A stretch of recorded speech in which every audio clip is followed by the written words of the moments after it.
So I want to take a closer look at the mechanism of the reaction that's depicted in problem number 17.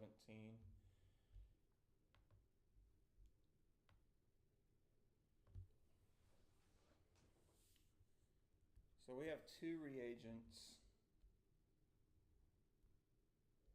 and rather than using shorthand, I want to show them in all their gory glory. Benzaldehyde is a very typical electrophile. It does not have any alpha hydrogens.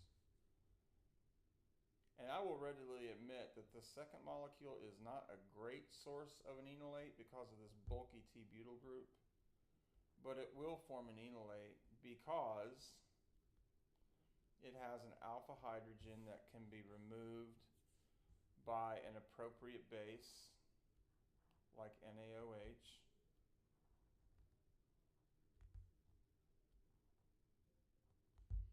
And the enolate forms because it's resonance stabilized.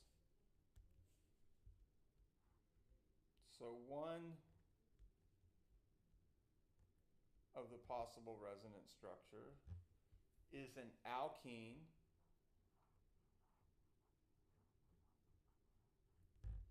alcohol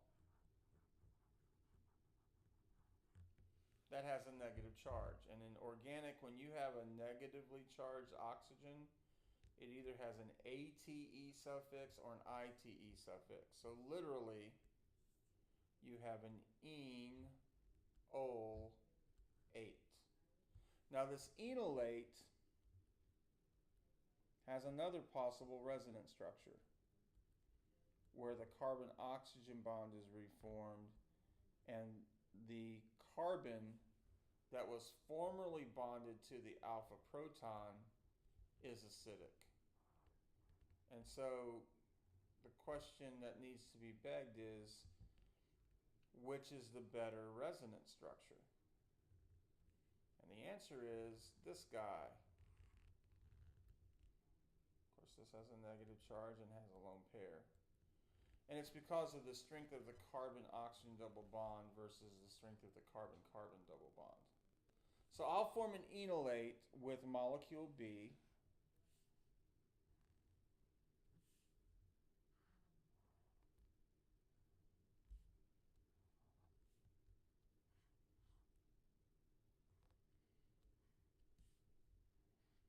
And I can attack the electrophile of molecule A.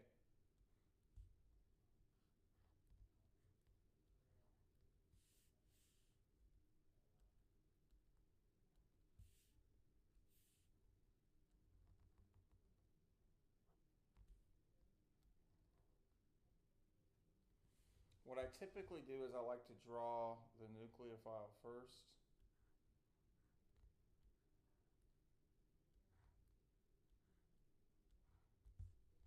The bond that I'm making, I'm going to make a dotted line just so I don't drop any carbons. This would be O minus that will eventually become an OH.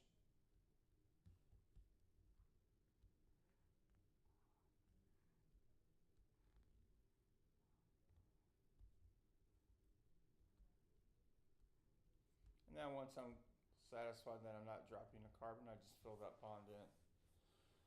Because I have heat, I can do an E2 elimination of water, where I remove OH from this carbon and a hydrogen from this carbon, and obtain a carbon-carbon double bond. So the carbonyl from the phenyl group is what is lost as water. Let's look at our answer choices a little bit more carefully.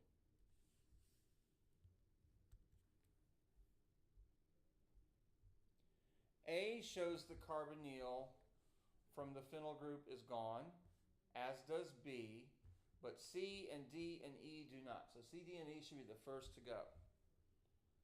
The real argument between A and B is one of sterics.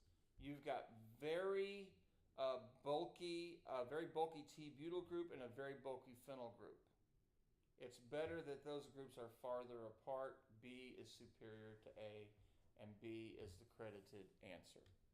This is called an aldol condensation, and it is probably one of the most important enolate reactions. You actually alkylate an aldehyde.